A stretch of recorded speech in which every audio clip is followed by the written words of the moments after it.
Hello friends, good morning to all of you. JK पे study point में आपका एक बार फिर से स्वागत है। अगर आप हमारे चैनल पर नए हैं तो चैनल को लाइक करें, सब्सक्राइब करें, ज़्यादा से ज़्यादा शेयर करें और बेल आइकन बटन ज़रूर दबाएं। दोस्तों, आज हम देखेंगे समसामयिकी घटना चक्र से संबंधित महत्वपूर्ण प्रश्न जो आपके सभी परीक्षाओं के लिए महत्वपूर्ण है। जो बिहार एएसआई का एग्ज़ाम होने वाला है और बीपीएससी संबंधित महत्वपूर्ण प्रश्न जो आपके परीक्षाओं में 100% उपयोगी साबित होंगे। चलिए शुरू करते हैं आज का प्रश्न। पहला प्रश्न देखते हैं। भारत के मुख्य चुनाव आयुक्त कौन हैं?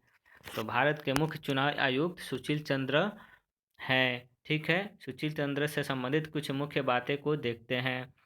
सुशील चंद्र भारत के 24वें मुख्य चुनाव आयुक्त बने हैं। चुनाव आयुक्त से संबंधित कुछ जीके महत्वपूर्ण प्रश्न है जो आपके परीक्षाओं के लिए उपयोगी है। चलिए देखते हैं। मुख्य निर्वाचन आयोग की नियुक्ति कौन करता है? तो राष्ट्रपति। राष्ट्रपति जो है मुख्य निर्वाचन आयोग की नियुक्ति करता है। संविधान के किस भाग में निर्वाचन आयोग का वर्णन किया गया है?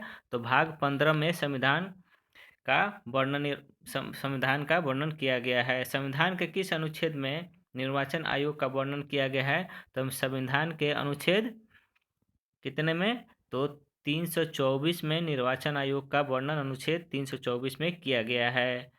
भारत में निर्वाचन आयोग की स्थापना कब हुई थी? तो भारत में निर्वाचन आयोग की स्थापना 25 जनवरी 1950 को हुआ था। ठीक है।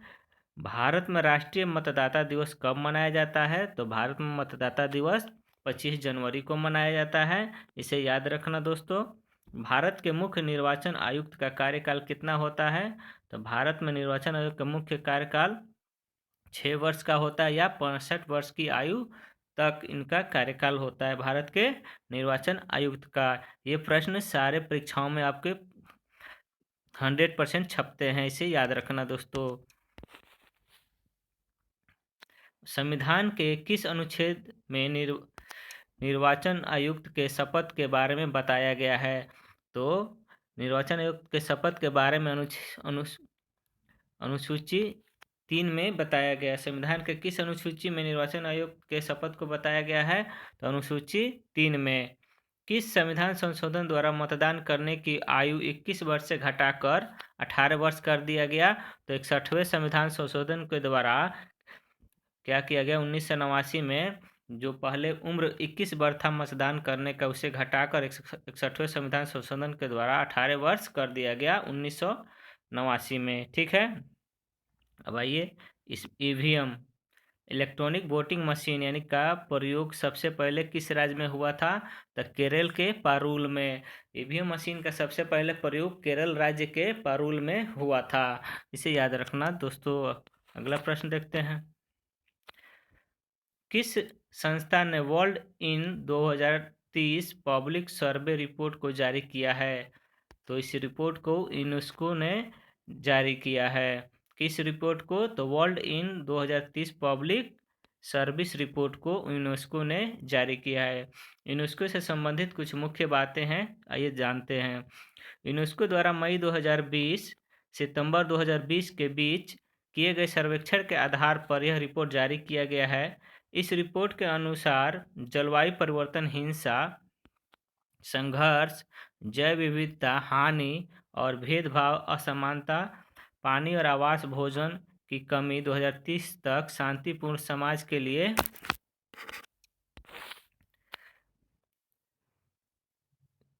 4 सबसे बड़ी चुनौतियों की रिपोर्ट के अनुसार 2030 में आने वाली कठिनाइयों के लिए शिक्षा एकमात्र महत्वपूर्ण साधन है। किसका? तो ये यूनेस्को का कहना है। ठीक है।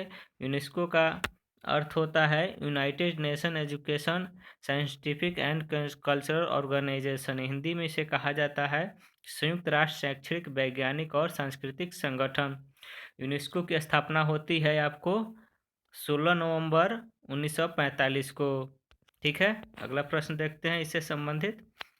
यूनेस्को का मुख्यालय आपका हो गया पेरिस और यूनेस्को का अध्यक्ष हैं आपको आंद्रे अजोले। ठीक है।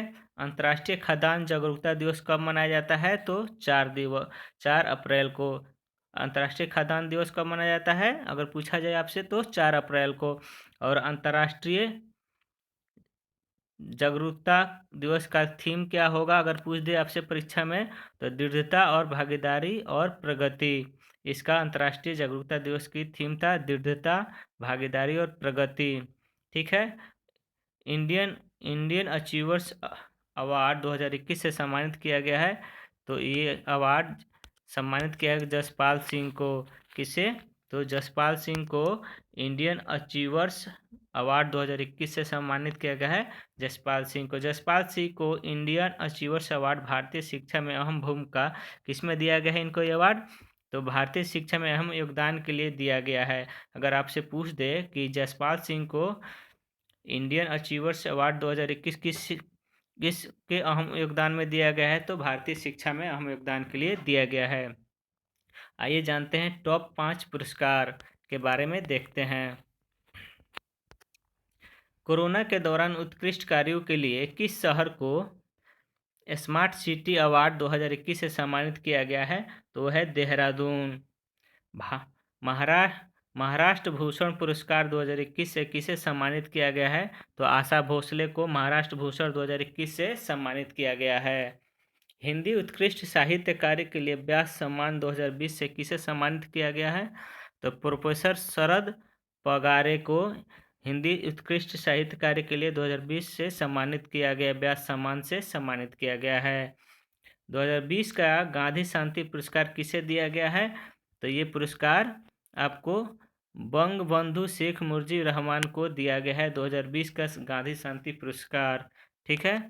अगला प्रश्न देखते हैं।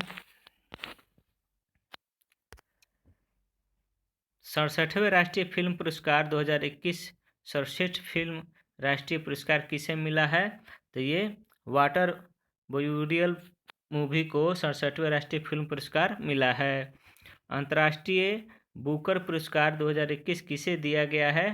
तो अंतर्राष्ट्रीय बुकर पुरस्कार 2021 का डेविड डियोप को दिया गया है। किस केंद्र शासित प्रदेश में नीति आयोग ने 1000 अटल टिंकरिंग लैब स्थापित करने की घोषणा की है? तो जम्मू कश्मीर के सरकार ने नीति आयोग के सहयोग से 1000 अटल टिंकरिंग लैबों की स्थापना करने की घोषणा की है। इस प्रयोगशाला में विद्यार्थियों को विज्ञान प्रौद्योगिकी, इंजीनियरिंग, गणित और विभिन्न पहलुओं को समझने के साथ साथ उपकरणों की मदद क्रिएटिव प्रोडक्ट डिजाइन करना सिखाया जाएगा।